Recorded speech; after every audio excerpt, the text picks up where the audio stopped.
everyone. Today is Mid-Autumn Festival here in Hong Kong. So, day off ang atin nyo. And we are planning to visit Inspiration Lake. Malapit lang daw yun doon sa Disneyland. Actually, nakapunta na akong Disneyland.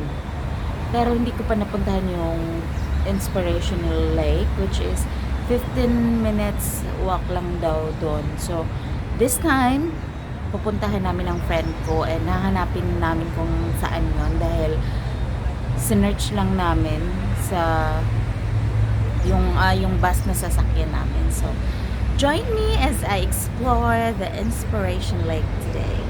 See ya! So, since nasa Hongham kami, or ako, dito na kami nag-meet ng friend ko para maghintay ng bus going to airport.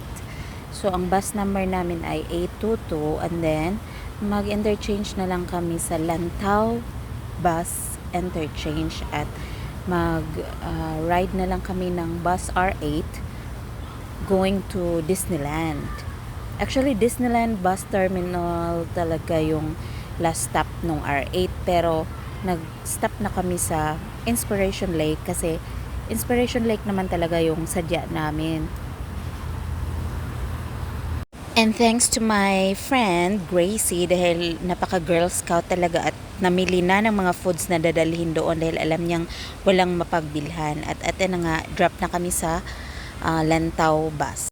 So pagkababa namin ng interchange, hinanap namin yung R8 na going to Disneyland. Kaya naman hindi namin mahanap-hanap kasi nga nabaliktad pala. O ayan, nagmamagaling na ng yung isa dyan na ibalik yung road sign para talagang correct na. Pero ayan.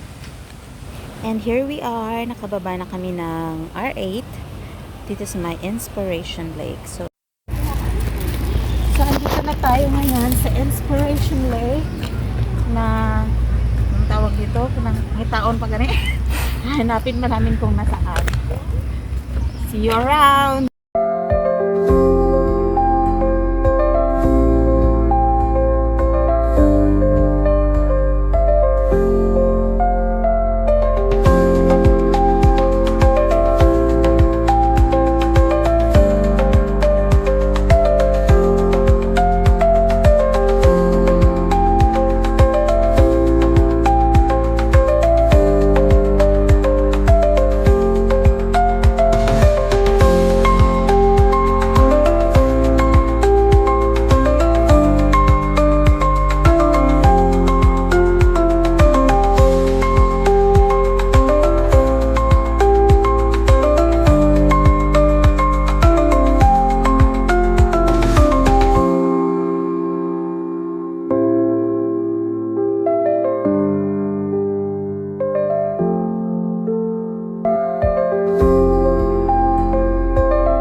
So, pagkatapos namin kumain, nagpahinga kami konti at nagpaplano na kami maglakad papuntang Disneyland. At yun na nga, mali kasi yung lakad na papuntang Disneyland ay nag-bus kami dahil para mapadali.